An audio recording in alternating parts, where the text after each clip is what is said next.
Hi all, welcome back to my channel. ಇದು ಒಂದು Ramanavami vlog ಆಗಿರುತ್ತೆ. ಅವತ್ತು ನಮ್ಮ ತಂಗಿ ಕಾಲೇಜಲ್ಲಿ ಎತ್ನಿಕ್ ವೇರ್ ಇದೆ ಅಂತ ಹೇಳಿ ಅವಳು ರೆಡಿಯಾಗಿ ಹೋದ್ಲು. ಅವಳು ಚೆನ್ನಾಗಿ ರೆಡಿಯಾಗಿದ್ಲು ಅಂಥೇಳಿ ಒಂದು ಫೋಟೋ ಸೆಷನ್ ಸಹ ನಡೀತಾ ಇತ್ತು ನಮ್ಮ ಮನೇಲಿ. ತುಂಬ ಅಂದರೆ ತುಂಬ ಚೆನ್ನಾಗಿ ಕಾಣ್ತಾ ಇದ್ಲು. ಸ್ಯಾರಿ ಕಾಂಬಿನೇಷನ್ ಮಾತ್ರ ಸಖತ್ತಾಗಿತ್ತು. ಇದ್ರ ಪ್ರೈಸ್ ಬಂದು ಜಸ್ಟ್ 800 ರುಪೀಸು. ಆದರೆ ಎಷ್ಟು ಸಖತ್ತಾಗಿ ಕಾಣ್ತಾ ಇದ್ಲು ಅಂದರೆ ಅಷ್ಟು ಮುದ್ದಾಗಿ ಕಾಣ್ತಾ ಇದ್ಲು. ನಾನು ಅದನ್ನೇ ರೇಗಿಸ್ತಾ ಇದ್ದೆ, ಮದುವೆ ಮಾಡಿಬಿಡೋಣ ಬಿಡು ಅಂತ ಹೇಳಿ ನಮ್ಮ ಅಪ್ಪನ ಹತ್ರ. ಅವಳಂತ ಇದ್ಲು, ಏನೇನೋ ಬೇಡಾಗಿದ್ದು ಸ್ಟೇಟ್ಮೆಂಟ್ ಎಲ್ಲ ಕೊಡಬೇಡ ನೀನು, ಸುಮ್ಮನೆ ಪ್ರಮೋಷನ್ ಎಲ್ಲ ಮಾಡ್ತಾವಳೆ ಅಂತ ಹೇಳಿ ರೇಗಿಸ್ತಾ ಇದ್ಲು.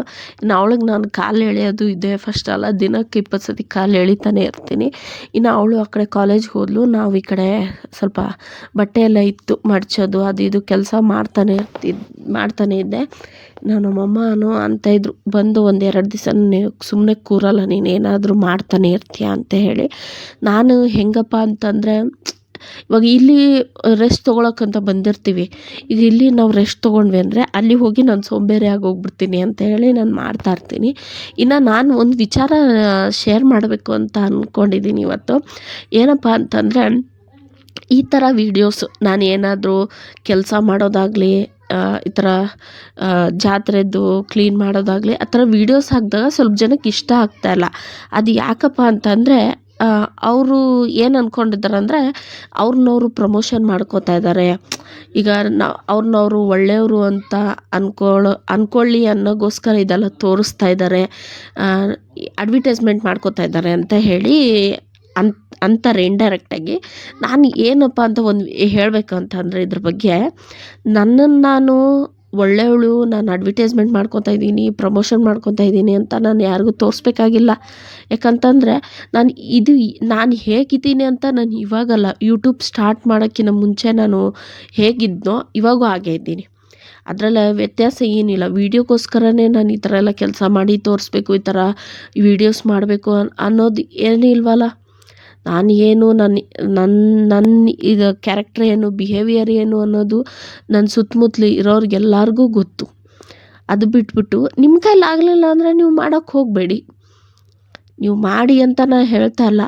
ಒಬ್ರು ಮಾಡೋದನ್ನ ನಿಮಗೆ ಇಷ್ಟ ಆದರೆ ನೀವು ನೋಡ್ಬೋದು, ಬೇಡ ಅಂತಂದರೆ ಬಿಡ್ಬೋದು. ಈಗ ನೀವು ಮಾಡಲೇಬೇಕು, ನನ್ನ ಥರನೇ ಇರಬೇಕು ಅಂತ ನಾನೇನು ಎಕ್ಸ್ಪೆಕ್ಟ್ ಮಾಡ್ತಿಲ್ವಲ್ಲ. ಯಾಕೆ ನೀವು ಆ ಥರ ತಿಳ್ಕೊತೀರ? ನೀವು ಏನು ಅನ್ನೋದು ನಿಮ್ಮ ಸುತ್ತಮುತ್ತಲು ಇರೋರಿಗೆ, ಅವ್ರೇನಾದರೂ ಇವಾಗ ನಮ್ಮ ವೀಡಿಯೋಸ್ ನೋಡಿ ಆ ಥರ ಏನಾದರೂ ಕಮೆಂಟ್ ಮಾಡಿದ್ರೆ ನೀವು ಯಾಕೆ ಸಿಟ್ಟು ಮಾಡ್ಕೋತೀರ? ಅದ್ರ ಬದಲು ನೋಡೋದೇ ಬೇಡ. ಈಗ ನಾನು ಯಾರಿಗಾದರೂ ಆಗಲಿ ನೋಡಲೇಬೇಕು ಅಂತ ನಾನೇನು ಹೇಳ್ತಾ ಇಲ್ವಲ್ಲ, ಹೌದಾ? ಈಗ ನಾನೇನು ನನ್ನ ಥರ ಏನು ಅನ್ನೋದು ನನಗೆ ಚೆನ್ನಾಗಿ ಗೊತ್ತಿದೆ, ನಮ್ಮ ಸುತ್ತಮುತ್ತಲು ಇರೋರಿಗೆ ಗೊತ್ತಿದೆ. ನೀವು ಯಾಕೆ ಹಾಕ್ತಾರ ತಿಳ್ಕೊತೀರ? ನಾನು ನಿಮಗೋಸ್ಕರನೇ ವೀಡಿಯೋಸ್ ಈ ಥರ ಹಾಕ್ತಾಯಿದ್ದೀನಿ ಅಂತ. ಯಾಕಂತಂದರೆ ಈಗ ಒಂದು ಮನೆ ಅಂತ ಇದ್ದ ಮೇಲೆ ಜನ ಇದ್ದೇ ಇರ್ತಾರೆ. ಒಬ್ಬರು ಕೆಲಸ ಮಾಡಿದ್ರೆ ಒಬ್ರು ಮಾಡ್ದಿರೋರು ಇರ್ತಾರೆ. ನೀವು ಯಾಕೆ ಆ ಥರ ತಿಳ್ಕೊತೀರ ಅಂತ ನಾನು ಹೇಳೋದಷ್ಟೇ. ಇನ್ನು ಅದನ್ನ ವಿಚಾರ ನಾನು ಶೇರ್ ಮಾಡಬೇಕಾಗಿತ್ತು, ಹೇಳಿದೆ ಅಷ್ಟೇನೆ. ಇನ್ನು ಮಧ್ಯಾಹ್ನನೂ ಆಯಿತು, ನಮ್ಮಪ್ಪ ಕಲ್ಲಂಗಡಿ ಹಣ್ಣು ತೊಗೊಂಡು ಬಂದಿದ್ರು, ಅದಕ್ಕೆ ಸಹ ತಿಂತಾಯಿದ್ವಿ. ಇನ್ನು ಬೇಸಿಗೆ ಅಲ್ವಾ, ತಂಪಾಗಿ ಏನಾದರೂ ಇರಬೇಕು ಅಂತ ಹೇಳಿ ಇನ್ನು ಅದನ್ನು ತಿಂತಾಯಿದ್ವಿ. ಇವತ್ತು ಸ್ವಲ್ಪ ರಾಮನವಮಿಗೆ ಬೆಳಗ್ಗೆಯಿಂದ ಕೆಲಸಗಳು ಜಾಸ್ತಿ ಆಗಿಗೆ ಸಾಯಂಕಾಲ ಪೂಜೆ ಮಾಡೋಣ ಅಂಥೇಳಿ ಸಾಯಂಕಾಲಕ್ಕೆ ಎಲ್ಲ ಶಿಫ್ಟ್ ಮಾಡ್ಕೊಂಡಿದ್ದೀವಿ ಇವತ್ತು. ಏನದು ತಿಂತಾರದು ನೀನು? ಸಿಂಗಕಾಳ? ಹಾಂ,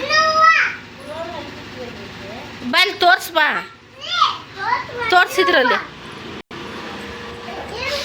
ತೋರ್ಸ, ನೆಳ್ಳಲ್ಲಿ ತೋರ್ಸು. ಗುರೋಳು ಹಾಕಿದ್ದ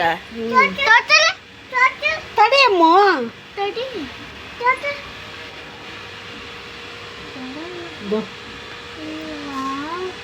ಗುರೋಳು. ಹೌದಾ? ಎದ್ರಲ್ಲಿ ಹಾಕಿದ್ದೆಲ್ಲ? ಇದರಲ್ಲೇ ಸೊಪ್ಪು ಯಾವ್ದು ಅದ್ರದ್ದು? ಎದಿದ ಇದನ್ನ ಹಿಂಗಕ್ಕಾಯ್ದೆ.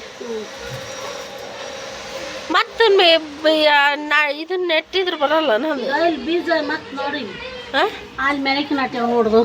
ಹೌದಾ? ಹೌದಾ? ಕಾಯಿ ಅದ್ರಾಗ ಉಳ್ಕೊಂಡ್ರ ಮೆಳಕಿನ ಆಡ್ತಾವ ಮತ್ತೆ ಹೌದ ಅದ್ರಾಗ ಕಾಯಿ ಉಳ್ಕೊಂಡತಿ ಮೆಳಕಿನ ಆಟೈತಿ ಮತ್ತೆ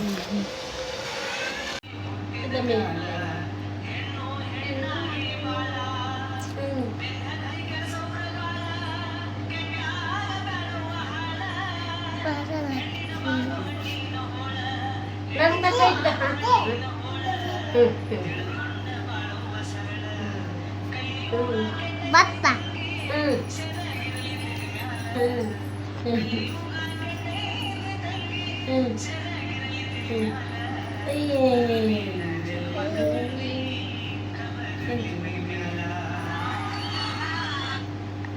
ನನ್ನ ಮಗ ಸಂತಿಗೆ ಒಂದಿಲೆಲ್ಲ ಕಸ ಗುಡಿಸ್ಕೊತಾ ಇದ್ದಾನೆ ಹೂವು ಚೆಲ್ಬಿಟ್ಟು ನಾನು ಹೇಳಿದೆ ನಾನು ಗುಡಿಸಿದ್ದೀನಿ ಬಾ ಅಂತ ಹೇಳಿದ್ರು ಕೇಳ್ತಾ ಇಲ್ಲ.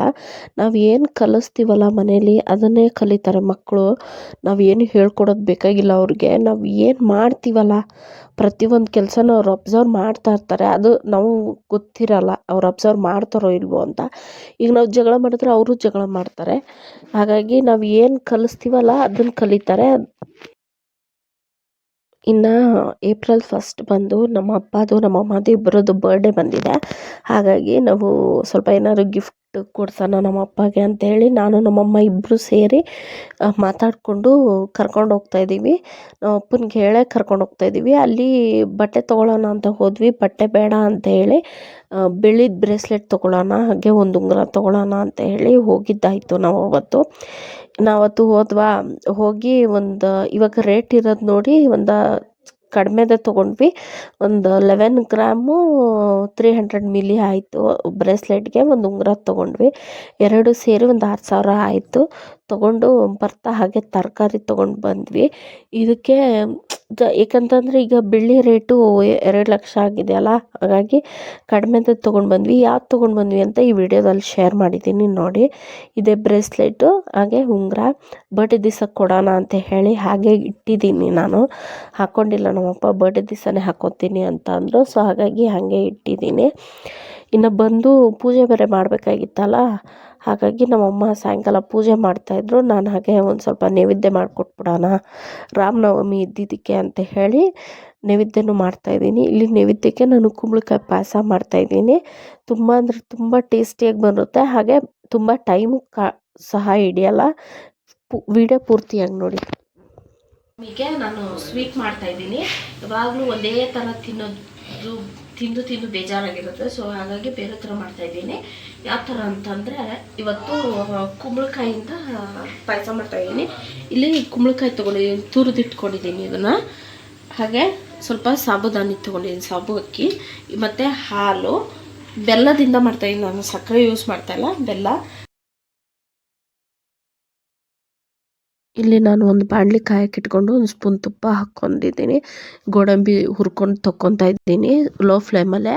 ಹಾಗೆ ಕುಂಬಳಕಾಯಿ ನೀವು ಏನು ತುರ್ಕೊಂಡು ಇಟ್ಕೊಂಡಿರ್ತೀರಲ್ಲ ಅದನ್ನು ಸ್ವಲ್ಪ ತುಪ್ಪದಲ್ಲೇ ಹುರ್ಕೋಬೇಕು.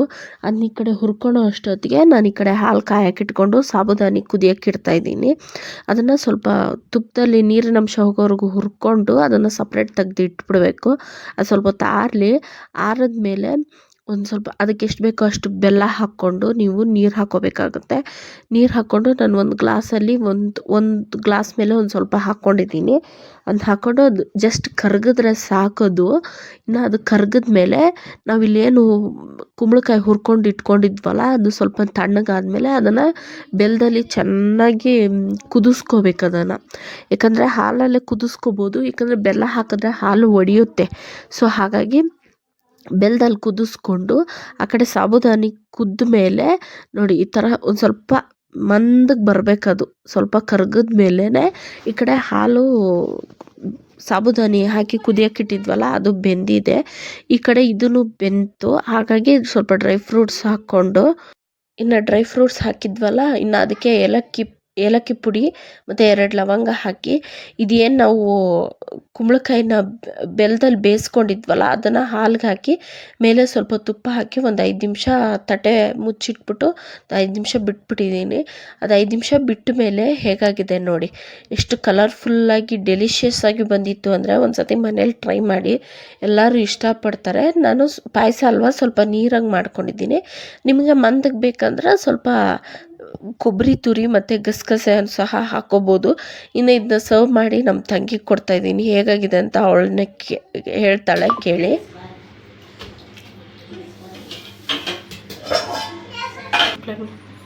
ನೋಡಿ ಎಷ್ಟು ಕಲರ್ಫುಲ್ಲಾಗಿ ಕಾಣ್ತಾ ಇದೆ ಅಂತ. ಈಗ ಟೇಸ್ಟ್ ಮಾಡೋಕೆ ನಮ್ಮ ತಂಗಿಗೆ ಕೊಡ್ತೀನಿ. ಅಲ್ಲಾಗಿದ್ದರೆ ನಮ್ಮ ಯಜಮಾನ್ರಿಗೆ ಕೊಡ್ತಿದ್ದೆ, ಇವಾಗ ನಮ್ಮ ತಂಗಿಗೆ ಕೊಡ್ತೀನಿ. ಒಂದು ಸ್ಪೂನ್ ತಿಂದು ಹೇಳ್ತಾಳೆ ಅವಳು ಹೆಂಗಾಗಿದೆ ಅಂತ.